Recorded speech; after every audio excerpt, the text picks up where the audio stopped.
Fitzmania. Kita akan membahas tentang video review dari Bliaderai. Video dari Bliaderai yang berjudul Kenapa Kita Perlu Kurangi Gula. Ya, kita lihat videonya. Monggo silakan simak videonya ini. Bagi Anda yang penasaran kenapa kita perlu mengurangi gula, apakah gula itu berbahaya bagi tubuh kita? Ya, Bliaderai akan menjelaskannya dalam video ini yang telah kita sematkan dengan teks bahasa Indonesia.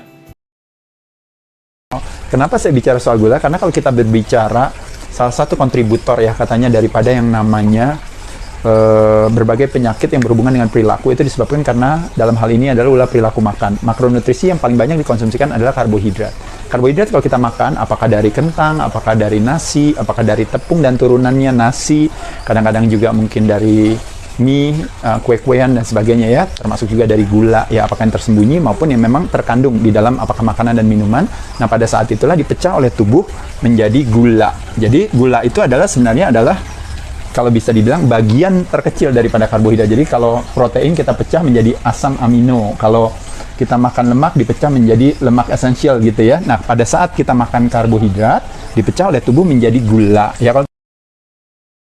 Nah, problemnya ketika kita ketergantungan tenaga kita itu dari glukosa, maka apa yang terjadi teman-teman? Terjadilah yang disebut dengan yang namanya naik turunnya daripada gula darah kita. Karena ketika kita makan banyak, diambil, diturunin lagi. Jadi pada saat naik, itu yang disebut namanya hyperinsulinemia. Jadi begitu dia naik ke atas. Pada saat di drop turun ke bawah gara-gara ada insulin yang ngambil dan akhirnya turun ke bawah, itu terjadi yang disebut namanya hypoglikemia. Jadi kalau hypo itu turun, kalau hyper itu naik. Ya, teman-teman. Nah, makanya kenapa pada saat ini kita tahu tidak memungkinkan kita punya strategi untuk bisa punya istilahnya sumber energi yang stabil. Karena dengan cara seperti itu terjadi roller coaster tersebut, maka otomatis nggak stabil. Makanya ketika nggak stabil terjadi energi yang nggak stabil, naik turun. Bahkan kadang-kadang habis makan siang teman-teman kadang ngantuk dan sebagainya. Atau juga kadang-kadang mood swing yang kadang-kadang diasosiasikan sebagai personalitas kita. Seolah-olah bahwa iya saya orangnya moody dan sebagainya. Padahal masalahnya adalah hanya gara-gara salah makan. Dan yang terakhir tentunya jadi gampang cepet lapar kan ketika terjadi hal ini. Ya, jadi pas diturunin jadi lapar, pengen makan, pas makan naik, ngantuk, lapar lagi terus saja terus-menerus. Makanya kenapa salah satu strategi daripada kita low carbs high fat itu sebenarnya hanya ingin mencoba membuat satu metabolic switch. Bagaimana kita nggak rely on glucose tapi kita rely on fats ya, dengan adanya kehadiran si ketonin tersebut ya, yang berasal daripada dipecahnya si asam lemak di dalam tubuh kita. Nah, lanjut lagi teman-teman sekalian, kalau fruktos tadi seperti saya katakan tadi, itu kan bagus dong, berarti dari buah bagus.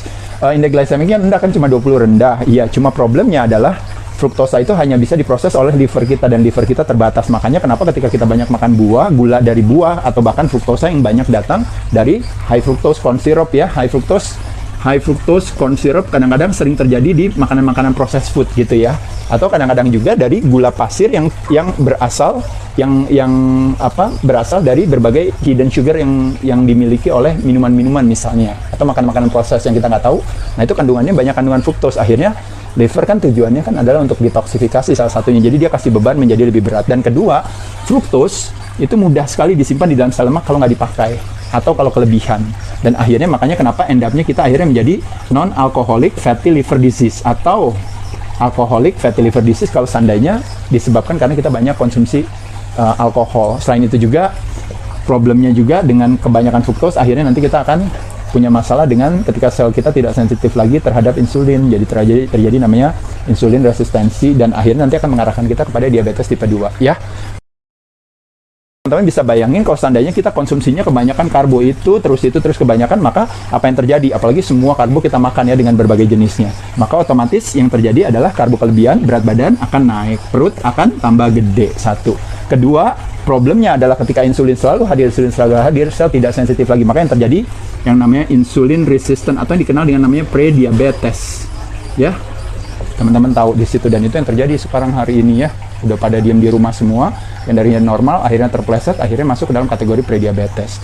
Lalu ketiga yang tadi saya katakan tadi, fatty liver disease, problemnya yang nanti akan mengarahkan kepada diabetes tipe 2 gitu. Yang keempat adalah tekanan darahnya tinggi. Yang kelima, kalau tekanan darahnya tinggi gara-gara gula juga akhirnya menyebabkan apa? Berbagai penyakit yang berhubungan dengan jantung. Ini berbagai penyakit yang berhubungan dengan pembuluh darah. Dan terakhirnya penyakit yang berhubungan dengan apa teman-teman? Dengan syaraf ya, neuropati. Akhirnya salah satunya adalah demensia yang dikenal dengan namanya, kalau istilahnya orang bilang, diabetes tipe 3 ya, yang berhubungan dengan syaraf gitu ya. Selain itu juga kalau kebanyakan gula, apalagi problemnya teman-teman sekalian di masalah di pencernaan ya, mulai yang namanya kayak mineral absorptionnya semakin berkurang kemampuannya. Lalu selain itu juga gara-gara gula, problemnya gula nih teman-teman sekalian, gula itu dia kasih makan apa? Nah ini yeast, fungus, bakteria dan sebagainya itu malah dikasih makan. Makanya kenapa patogen penyakit gitu ya, kalau sekarang ini disebutnya namanya oportunis.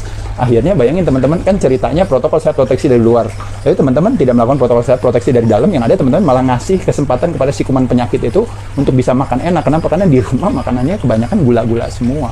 Akhirnya problem, belum ditambah dengan stres dan sebagainya, akhirnya nanti bisa berpengaruh kemana? Bisa berpengaruh akhirnya ke macam-macam.